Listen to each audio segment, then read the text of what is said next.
My 14-year-old daughter spent 3 days making a birthday cake for my sister-in-law. The frosting said, "Favorite aunt." My mother-in-law dumped it into the trash and said, "No one is going to eat it, sweetie." Then my husband got up and announced this. The whole room froze. By Saturday afternoon, our kitchen looked like a small bakery after a rush. Chloe had spent 3 days on that cake, baking layers after school, testing frosting on parchment, and checking the timer like it mattered more than homework. She wanted vanilla bean cake with strawberry filling because Madison had once called those flavors expensive.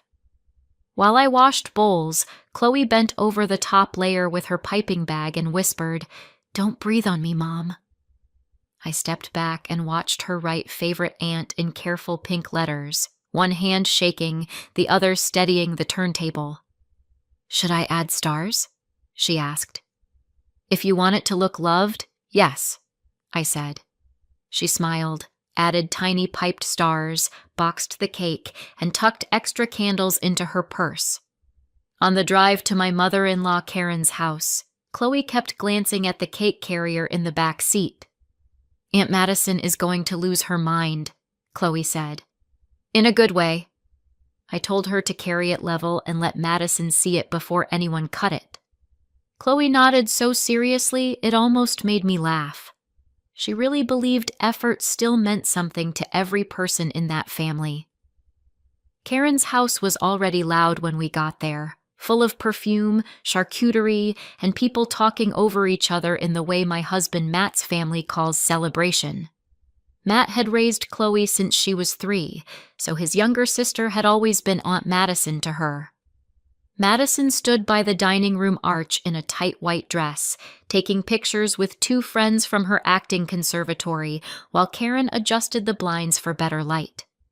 Chloe asked if she could keep the cake in the spare fridge until dessert, and Karen said, "As long as it doesn't take up too much room." We waited through dinner and through Madison opening glossy gift bags while saying, "Oh my God, stop," without ever sounding like she meant it. When Karen announced dessert, Chloe straightened so fast her fork hit the plate.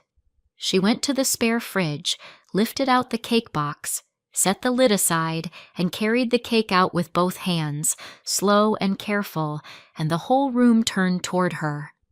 Even my father-in-law Robert stopped talking.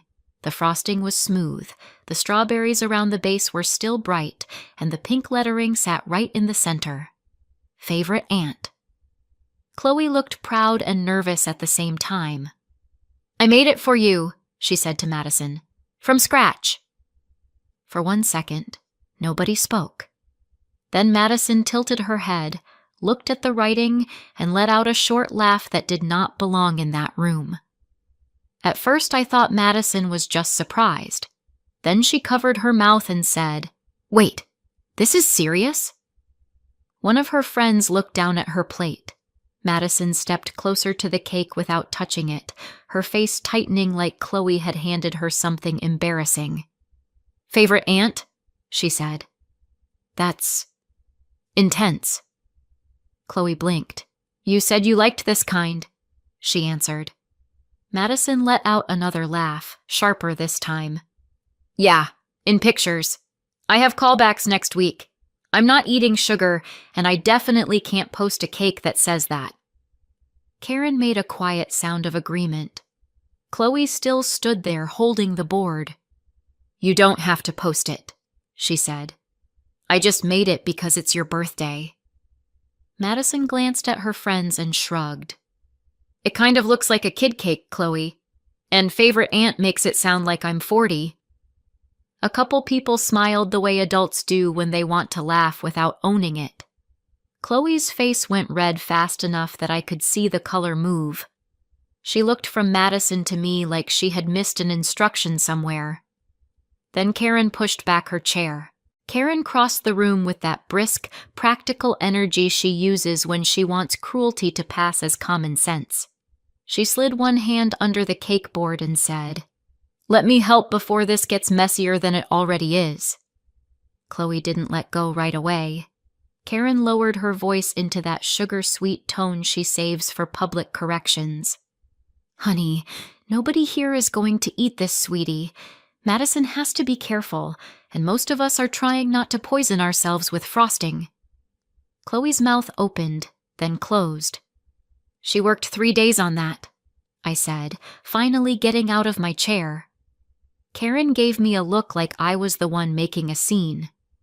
And that was very poor judgment, she replied. Then, in front of the whole table, she lifted the cake, walked it to the kitchen trash, tipped the board, and let the whole thing slide into the can. Strawberries, layers, pink letters, all of it. Chloe made one small sound and covered her face. Madison looked away. Robert muttered, "Let's not blow this out of proportion." And one of Matt's aunts said, "Teen girls are sensitive about food." I stood there with my body hot and useless. Chloe started crying in the middle of the dining room, and half the family acted like the embarrassing part was the crying. Madison sat back down first. "Can we please not ruin my birthday over cake?" she said, reaching for her glass like the problem had simply appeared on its own. Karen came back from the kitchen wiping frosting off her fingers. "Exactly," she said. "We had fruit and macarons for a reason." Chloe turned toward the hallway, still crying, and I followed her, but before we made it out, Karen called after us, "She needs to learn not everything she makes is appropriate for every event." That stopped me cold. I turned and saw the table clearly for the first time. Relatives studying their plates, Madison staring at her phone, Robert annoyed that dinner had become inconvenient, and Matt sitting very still at the far end with his napkin folded beside his hand. He wasn't angry in the loud way. He looked precise. Chloe whispered, "I'm sorry." And that was the sentence that finally snapped something in me. "You are not apologizing for being kind," I told her. Across the room, Matt pushed his chair back with a scrape that cut through every other sound in the house. Karen opened her mouth, probably to manage him the way she managed everyone else. She was too late. I knew that look on my husband's face. Matt stood up slowly enough that everyone watched him before he said a word. He picked up his water glass like he was making a toast, then looked directly at Madison. "I wish you every success in acting, modeling, and adulthood," he said. His voice was calm, which made the silence around it even tighter. Madison gave a confused smile. Karen said, "Matthew, sit down." He didn't even glance at her. "Starting today," he continued, "you can finance all 3 yourself." The words landed in order, first on Madison, whose face emptied, then on Robert, who actually set his fork down, then on Karen, who went pale before she went furious. Chloe had stopped crying without realizing it. "What are you talking about?" Madison asked. Matt finally looked at Karen and Robert. "You know exactly what I'm talking about." Karen said his name again, sharp this time, but no one moved. Karen, Robert, and Madison understood immediately that he meant the acting conservatory, the housing supplement, and the endless little rescue payments dressed up as family support. Madison's friend stared at the floor. Robert muttered, "Don't do this here." Matt kept his eyes on his sister. "I'm already doing it here." The whole room froze.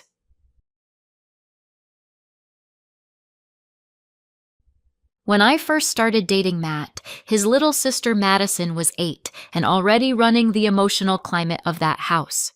The first time I saw it clearly was at a Friday dinner at Karen and Robert's place. Karen had made spaghetti, Robert had a game on mute, and Madison decided halfway through the meal that she wanted takeout sushi instead.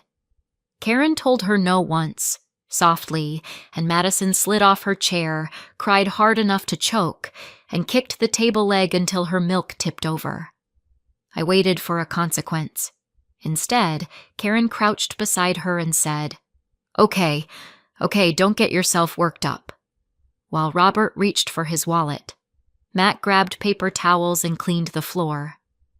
10 minutes later, Robert came back with a California roll and a smile, and Madison sat down like she had survived an injustice.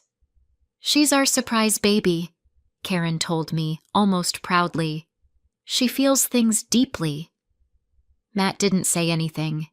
He just wrung out the dishcloth and kept wiping up milk no one else had touched. Madison looked at him and said, "Can you get me soy sauce?" Like he worked there. He got it, because that was easier than a fight he wouldn't win. That was my first lesson in how that family rewarded the loudest need. On the drive home that night, I asked Matt if Madison was always like that, and he gave a tired shrug that answered before he spoke. "Pretty much," he said, eyes on the road. "When I was a kid, there were rules. Chores before TV, summer jobs at 15. No help with college. My parents were stricter then, or maybe just more tired and poorer." We stopped at a light, and he tapped the wheel once. I asked if he resented her. "Not when she was little," he said. "It wasn't her fault she was born into the easy version." Then he glanced at me and added, "But people get attached to being the exception." I remember the streetlight on his face, the way he said it without drama, like he had already accepted a fact he didn't approve of. He told me Madison never heard no for long, because somebody always translated it into yes if she cried, pouted, or simply waited people out. "The problem," he said as we pulled into my apartment lot, "is that eventually everyone starts calling it love." That should have warned me. Years went by, and the pattern didn't fade. It got organized. At birthdays, holidays, even random Sunday dinners, the whole house rearranged itself around whatever version of Madison had shown up that day. One Thanksgiving, she arrived 40 minutes late, announced she wasn't eating carbs, and asked why no one had made salmon. Karen immediately started reheating leftover chicken breast. Robert joked that artists were high maintenance, and somehow that counted as permission. Matt carved turkey, carried dishes, fixed the folding chair, and kept conversation moving whenever Madison got bored and turned sharp. If gifts were being opened, hers had to go first. If a story got attention, she interrupted with a better one. If anyone else was celebrated for too long, she found a reason to look wounded. The rest of the family didn't even see it as manipulation anymore. They called it managing her energy. Once, when Matt's cousin asked why Madison never helped clear the table, Karen laughed and said, "We all contribute in different ways." Madison didn't look up from her phone. She just stretched out one hand so Matt could pass her the whipped cream. He did it automatically, then caught my eye and looked annoyed with himself. In that house, selfishness had become furniture. By her mid-teens, Madison had figured out exactly what the family most liked to worship about her. She was pretty, camera-ready, and completely in love with being looked at. Karen turned the guest room into a wardrobe corner with garment racks and a lit mirror. Robert paid for headshots, ring lights, workshop fees, and whatever subscription some acting coach said was essential. If Madison posted a self-tape, Karen sent it to relatives like a graduation announcement. If she booked a student short film for no money, Robert said, "This is how big careers start." At one summer barbecue, Madison changed outfits 3 times before sunset because the backyard light was wrong for content. Chloe was 9 then, sitting on the patio steps with a popsicle, watching her aunt pose by the hydrangeas, while Karen held a reflector board she barely knew how to use. "Can you move the cooler out of frame?" Madison called, and Matt, who had been grilling for everyone, moved it. She thanked him without looking at him. Later that night, Karen told me Madison wasn't meant for ordinary work because she had presence. I asked who was paying for all this presents. Karen smiled like I'd made a small, uncultured joke. By then, support in that family was a one-way road with Matt's name on it. When Madison got into an acting conservatory in the city, The decision about who would help pay for it was treated as already made before we sat at our kitchen table. Karen brought the packet. Robert talked numbers like they were brainstorming, and Madison sat on our sofa saying she didn't want money to kill her dream. Chloe did homework nearby. Matt asked what loans looked like, whether Madison could work part-time, whether the program had cheaper housing. Karen answered each question like he was insulting talent. "She needs to focus," she said. Robert added, "You know how much she looks up to you." That was almost funny, considering they'd paid nothing toward Matt's education and had congratulated him for taking on debt at 18. He still said yes. Not all of it, but enough tuition support to make the program possible. Enough monthly help that his weekends disappeared into extra shifts and a bookkeeping job he hated. I told him clearly I was not using my salary for Madison's dream while we still had a daughter to raise and save for, and he said he understood. He never fought me on that. He just worked more. That was the first bill with our daughter's future hidden behind it. The hardest part was that Chloe adored Madison anyway. With only 5 years between them, Madison never felt like a traditional aunt. She felt like the glamorous older girl at the center of the room, the one who knew eyeliner tricks, took cute mirror selfies, and talked to Chloe like she was old enough to be interesting. When Chloe was 11, Madison took her for iced coffee, let her hold the phone while she filmed outfit videos, and called her my tiny bestie. Chloe came home glowing every time. She copied Madison's slang for a month after one mall trip.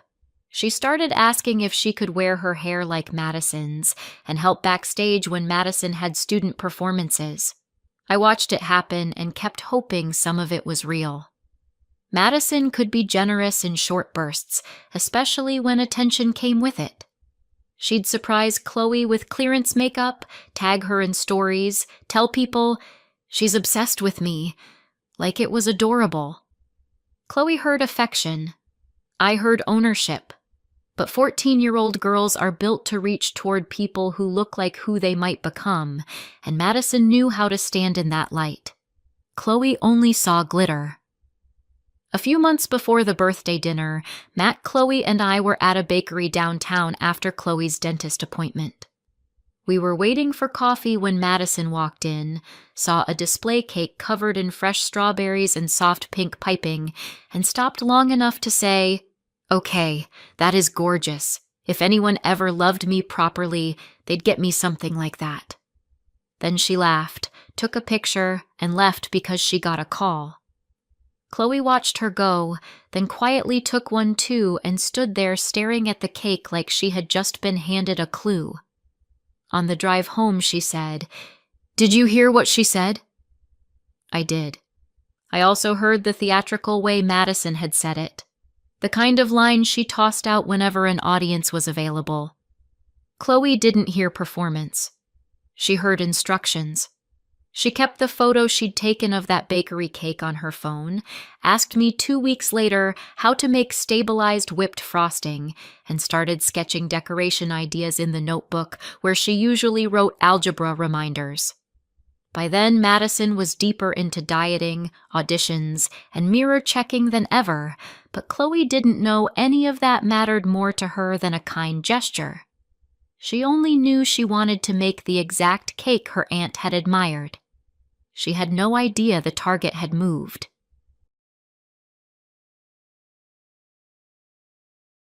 We left before anyone could call it an overreaction.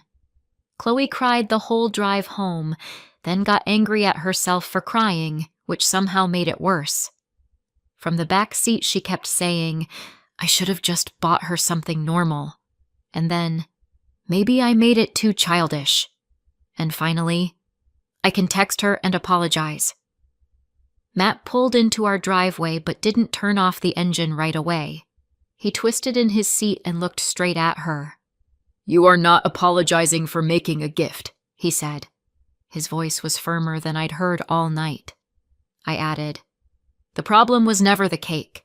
The problem was adults humiliating a 14-year-old for being thoughtful."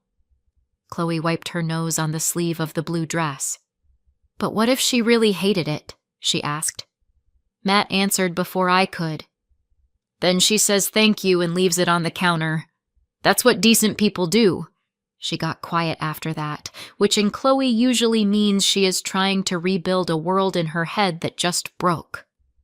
We walked her inside, got her changed, made tea she barely touched, and sat with her until she fell asleep on top of the blanket.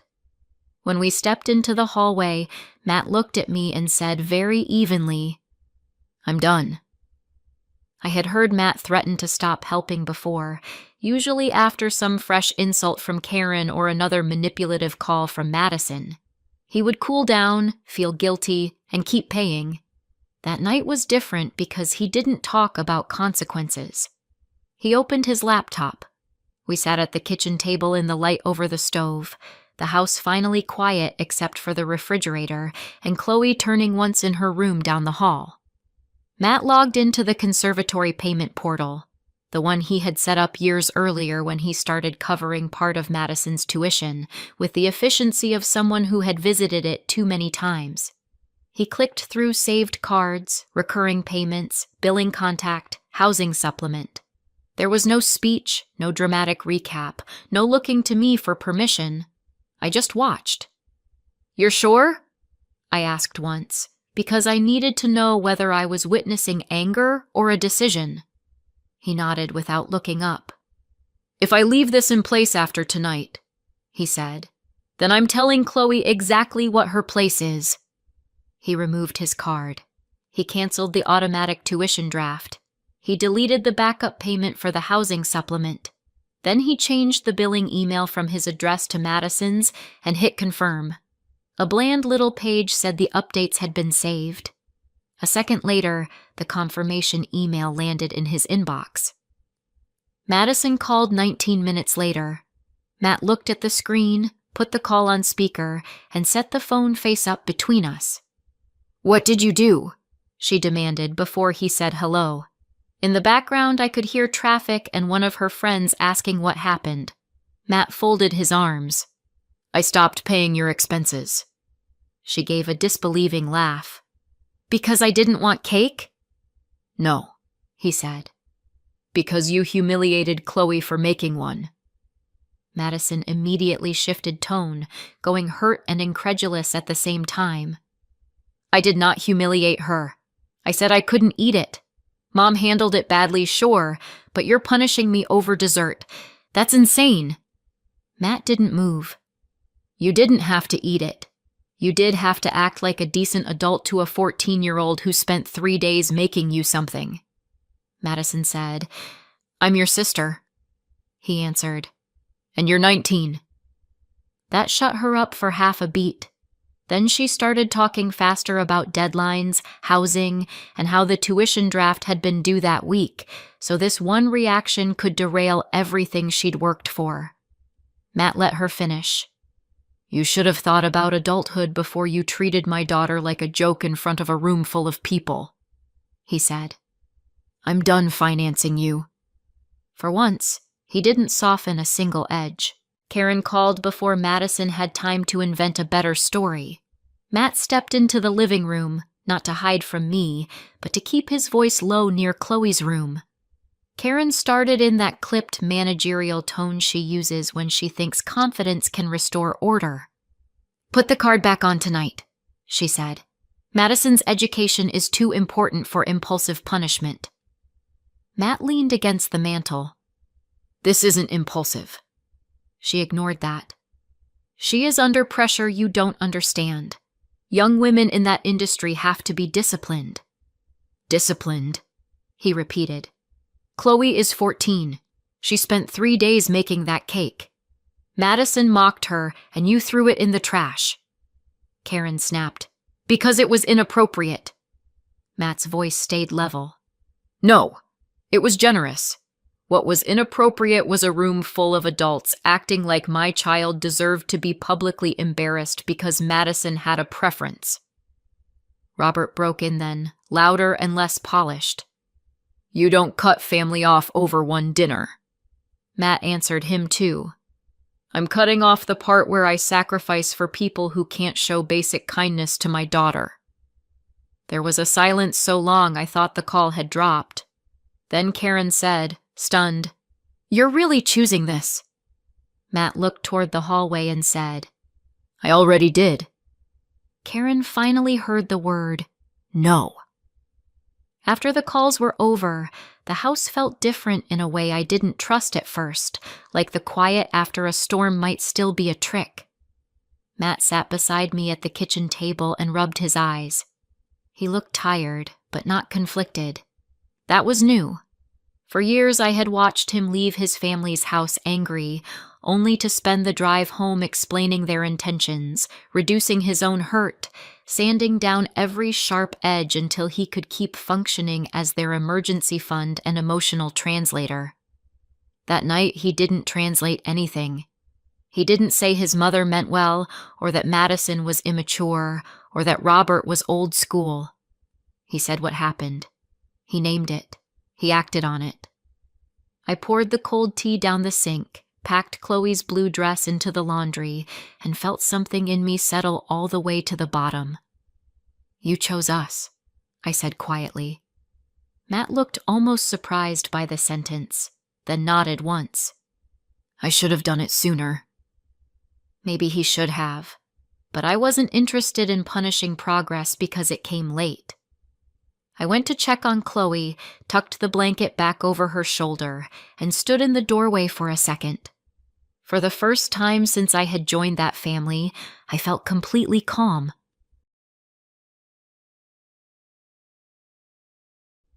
Three days later, Chloe came home from school with her backpack half open and a brightness I hadn't seen since the birthday dinner. "You guys," she said before she even took off her shoes. "It's okay now." She set a small shopping bag on the counter and pulled out a lip gloss set. "Aunt Madison met me outside school after classes. She said she was sorry things got weird and that Grandma overreacted. We got smoothies, and she said she never wanted me to think she didn't love me." Matt and I exchanged the same look without speaking. Chloe kept going, talking fast because hope does that. "She was crying, Dad. She said the school was already warning her about late fees after the missed tuition draft, and she was under so much pressure. She said if you could just put the card back for now, everything could go back to normal, and we could all have dinner next week." There it was, tucked into the middle of the apology like a wire inside a toy. I asked, "Whose idea was it for her to talk to you about money?" Chloe hesitated. "She said I was the only one who could get through to Dad." Matt's jaw tightened. Chloe looked between us, confused again, still wanting the version of the story where kindness fixed things. The sentence wasn't hers. Matt didn't lecture Chloe. He picked up his phone, asked her to finish her snack, and called Madison right there at the kitchen counter. He put it on speaker before she could charm the tone of the room. "Hey," Madison answered in a sugary voice the second she realized Chloe was nearby. Matt cut straight through it. "Do not use my daughter to negotiate your tuition." Silence. Then Madison tried for wounded. "I was apologizing." "No," he said. "You were recruiting." She started talking about how Chloe wanted peace, how family should help family, how she'd taken responsibility by reaching out. Matt stayed so calm that every excuse sounded thinner next to him. "If your relationship with Chloe depends on tuition money," he said, "then it isn't a relationship. It's leverage." Madison snapped back fast enough to reveal herself. "That is so unfair. I'm trying to repair things, and you're making me the villain because you're cheap." I watched Chloe's face change at that word. Matt heard it too. "You are an adult," he said. "Handle your school with the same energy you bring to controlling a 14-year-old. Madison asked if he seriously expected her to throw away her future over one misunderstanding. "No," he said. "I expect you to stop treating my child like a payment method."